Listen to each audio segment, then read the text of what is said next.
What is going on, Colts Nation? And welcome back to another episode of Bring the Juice. Your guys, Cody and Derek, back with another one, guys. And in today's episode, we are going to talk about this idea of what do the Indianapolis Colts need to do in 2025 that maybe they didn't do in 2024. What must change for them this season if they want to be better in 2025. So we're going to talk about that in just a second. But before we do that, just want to remind you guys that this episode is brought to you by BetterHelp. Give online therapy a try at betterhelp.com/juice and get on your way to being your best self. So, Derek, obviously we saw the Colts last year. Pretty disappointing season by all metrics, especially considering how the 2023 season went and how the expectations were at sky high for the Colts. And a lot of people, including us, thought maybe the Colts will take it to the next level if Anthony Richardson's healthy, if they improve in a couple different areas, maybe they'll be a playoff team. Well, that didn't not just happen, but they actually got worse in some areas, Derek. Quarterback position got worse. Defense got worse. There was a lot of issues. Even the head coach, like the play calling, a lot of things didn't go the Colts' way in 2024. So moving forward to 2025, we saw the Colts make some moves from a coaching staff standpoint to a personnel standpoint. So when you look at this overall, because obviously we could talk about a few different things the Colts must do. So, Derek, obviously there was a ton of different reasons why the Colts didn't make the playoffs, right, in 2024. But if you had to kind of look overall at kind of the biggest reason why they disappointed last year, the biggest reason why they missed the playoffs, and really overall the biggest reason why we're sitting here again with a lot of people who are kind of in a do or die situation here. So if you had to kind of talk about one specific thing that you think held this team back the most and what they need to improve on the most, where would you go? Well, I think it's the same thing for almost everyone at this point, and it's the quarterback play. I mean, we've been saying it for the longest time that this is a roster that very well can make the playoffs. It can, and it can compete with some of the better teams in the NFL. Not saying that we're Super Bowl ready at this moment. We're obviously not even close to that because of what our quarterback play has been. But if you had any sort of good quarterback play over the last several years, then this team, this roster would be in the playoffs fighting for a Super Bowl. And we just haven't had that at this point. Obviously, the last couple years, the quarterback carousel and Gardner Minshew leaving, Anthony Richardson coming in, getting injured and getting benched and getting injured.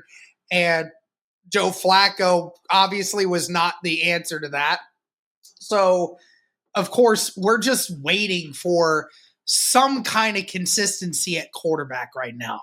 And that is one of the biggest things that needs to change in 2025 because it doesn't matter what you do with the roster. If your quarterback is not playing competent football and not just competent, but good football and like above average football, then your team's not going to compete with anything.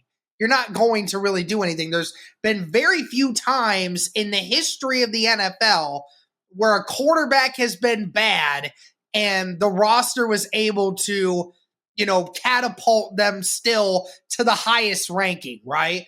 And the last time we kind of thought about that was, several years back with Peyton Manning and the Denver Broncos. It's probably one of the only few recent examples that you could find of a bad quarterback, but a really good team built around it.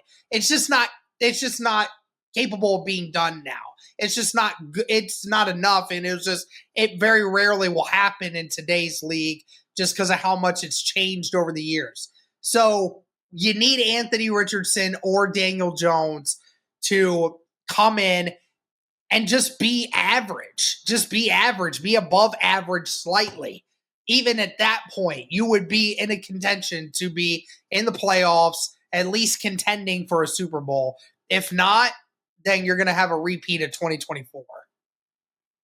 That's what I was going to say. Like, even in 2023, like, Gardner Minshew had a ton of flaws. Like, we talked about it, right? Like, he had the issues. He wasn't a perfect quarterback. He was about an average quarterback. And even then, we saw the Indianapolis Colts be a couple bad plays away from being a playoff team. Like, they were a drop pass away, a blown call in the fourth quarter of that Browns game away from really doing some stuff, right? And even now, like, with the improved defense that you're going to have, I mean, the last 2 years, let's face it, the defense has been poor, which we'll talk about here in a second. But like, if you can get even average quarterback play, like you said, I think you very well can be in a position to win the division, or at the very least compete for a wild card spot, right? I think that's very much in the cards for this team. So regardless if it's Anthony Richardson, if it's Daniel Jones, one of the two, they need to at least be competent for you. And if they can be that, I think you have a really good chance, because we've seen this team, Derek, as much as they have their issues,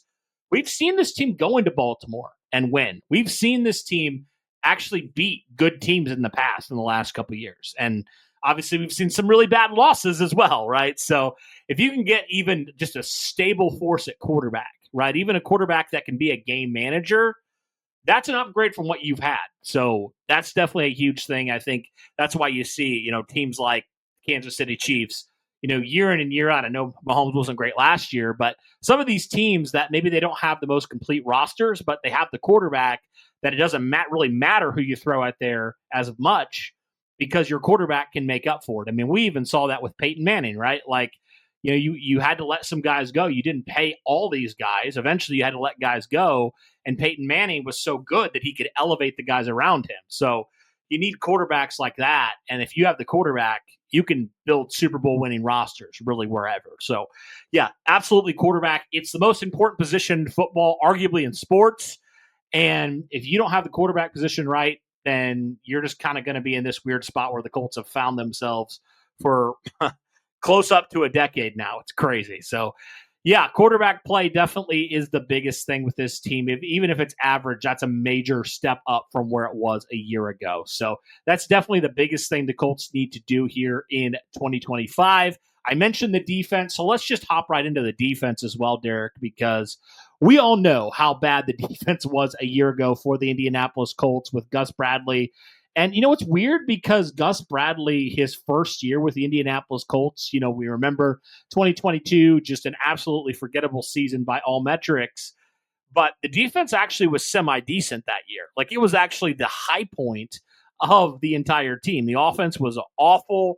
Frank Reich got fired mid-season, but Gus Bradley and his defense was the only saving grace. And frankly, the only reason why you won even 4 games was because of this defense. So it's weird to see how the last couple of years it's really fallen off, and just from a statistical standpoint, it was just so bad last year. And I know you had, an issue with personnel at times, but there was also this issue of there was just this lack of adjustability by Gus Bradley, right? There just was this mindset, which is almost like Lou Anarumo is going to bring the complete opposite of, like, we're just going to play our guys. We're not going to change anything up opponent to opponent. It's just going to be what it is. And you saw, I mean, the defense the last couple of years has really tanked this team in a lot of ways, right? Because there's multiple games, 2023, even last year, even though the offense wasn't great, where you're like, man, if your defense would have been halfway decent in some of these games, you might have been contending again for a playoff spot. Like, if you had a couple more stops by your defense.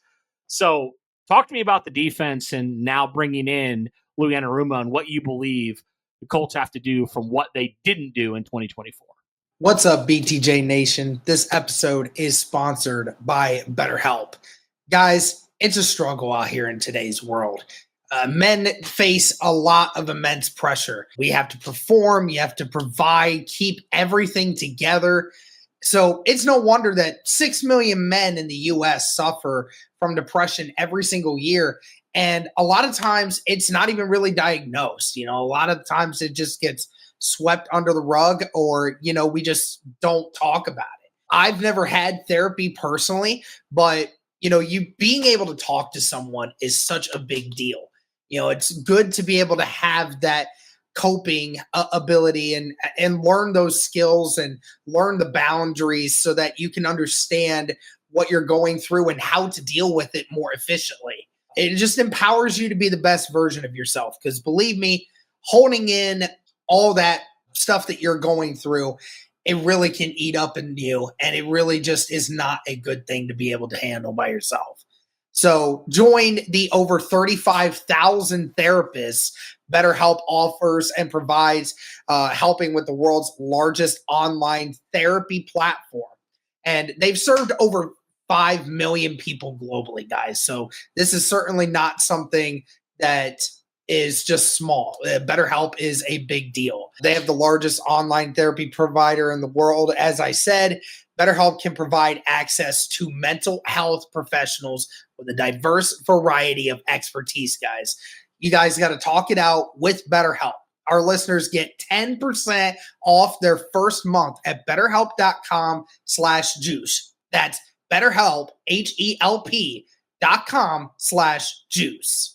Yeah, so when it comes to, we already know this defense is going to be a much different look than what we have seen in the last few years, Cody.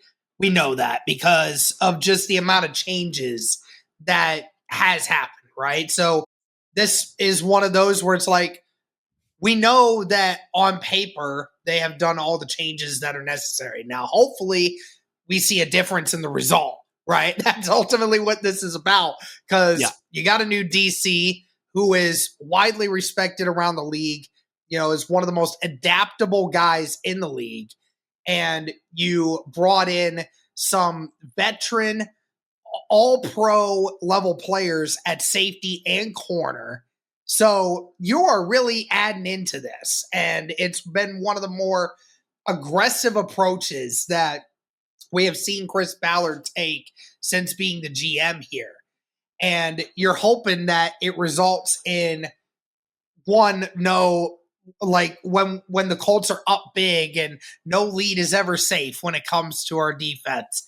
Or you don't have a situation where we have it to where we go down big, we start making our way back, and then in the very final attempt to get a chance to come back, they flop, and then they end up losing all that work to try to come back, and the defense just can't get it done one more time. That's what we're sick and tired of, and we want to see some changes and some accountability with that. And sure sounds like Lou Anarumo is doing that, because apparently that's been a word that the defense has been saying a lot of when it comes to Lou Anarumo. It's the accountability. So certainly hoping that we'll actually see that this time around, and no cover 3 zone scheme. Keep everything in front of you. Everything everyone catches is always in front, and teams that are just too good to counter it, just having no way of stopping them. Being able to finally have a defense that, albeit might have mental lapses, but also create some turnovers in the process as well. Yeah, no doubt. Like, the turnovers are a big thing, being able to, change it up every now and again, not playing that soft zone when you're up. It's almost like you get comfortable and you're just like, we'll just allow them to kind of go down the field. Like, that might work in middle school, high school, even college. It's not going to work in the NFL. They're too good. They're professionals, right? At the end of the day, like, they will pick you apart, and they did. So yeah, absolutely. That's huge. And then the missed tackles as well. That's definitely something. It was so bad a year ago. When Colts led the league in missed tackles by a wide margin, you definitely need to clean that up 100%. So you brought in a whole new staff, and hopefully some of those issues will be resolved here. And if you can even have a top half defense, that'll go a long way, Derek, for where it was last year. It was near the bottom in pretty much every category and really messed you up in a lot of ways. And they had a couple games there where they started maybe figuring things out, and then they kind of reverted back to where they were. But, you talked about that idea of, like, when, you're up and, you have an opportunity to potentially finish the comeback. And my mind immediately went to that game we went to last year, week 1 against the Texans, right? Like, you just needed that one stop, and you could have potentially won that game. And what happens? Stroud rolls out, and he finds his guy. And it's just like, gosh, if you think you would have had a halfway decent DC there, you might have done something like bring some pressure. You might have just done anything else than what Gus Bradley did. So, yeah, having a defense that can actually close would be huge because we haven't had that in a while. I mean, very rarely I feel like the Colts defense did that. I mean, how many games last year, Derek, did the Colts have an opportunity? They were hanging around and they had an opportunity and the defense just folded. I mean, it was multiple games. The Houston game, obviously that Jacksonville game where they should have won that game too. So that's 2 games right off the bat there. They should have won. So, and that's, I'm sure there's other ones too. So yeah, all that to say, defense has to be, I mean, even competent would be a major step up. Those I think were the 2 biggest things is like your quarterback play was so bad and your defense was so bad.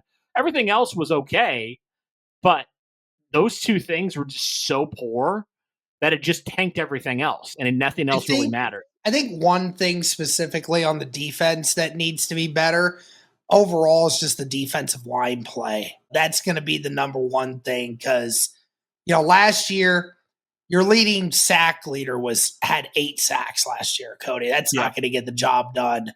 Somebody has to take the initiative. Somebody has to start displaying some kind of level of dominance out there because if Defoe doesn't and Latu doesn't take a step up, then, you're just going to have another below average defensive line.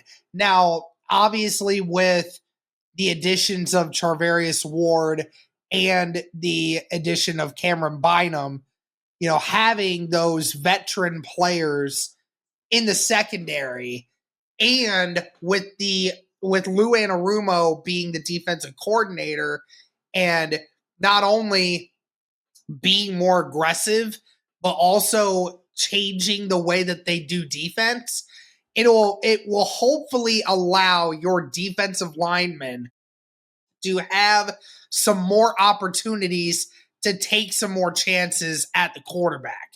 It used to be so easy for quarterbacks because somebody would be open within 3 seconds and we would never get the opportunity. Even if guys were getting some good pressure, you wouldn't be able to make the play because the quarterback was already getting the ball out of his hands. If you're capable of making a quarterbacks think for a split second more, then that can really help the defensive line out in being able to get that extra half second to be able to try and get into that backfield. If the numbers aren't better this year, Cody, then there's a major problem. Yeah. Well, I think they feed into each other very well, right? Like last year, the secondary and just the scheme itself, they didn't do in the defensive line any favors. Now, should the defensive line have been better? Yeah, they should have been. But also, how much can you judge it because of, the lack of, talent, frankly, in the secondary last year, and then the lack of scheme as well, where, like you said, 1, 2, 3, he's throwing it. It's like nobody's going to get sacks and get guys down at that point, right? When, the majority of the time, quarterbacks are just, throwing it underneath and guys are open. So, yeah, I think all those things will feed into each other. Having more talent in that secondary. I mean, it's kind of crazy to think a year ago, Derek, at this time, when you're talking about corners for the Colts, starting corners, you were talking about Juju Brents, Jalen Jones, and Dallas Flowers. And now this year, you're talking about guys like Charvarius Ward. Obviously, Jalen Jones is still in there. And then you got guys like, Justin Wally, who you drafted this year. Like the talent is just so much different. And there's so much more talent, especially in that corner room. It's crazy just to think about that. But I do think the talent in the secondary will help that defensive line.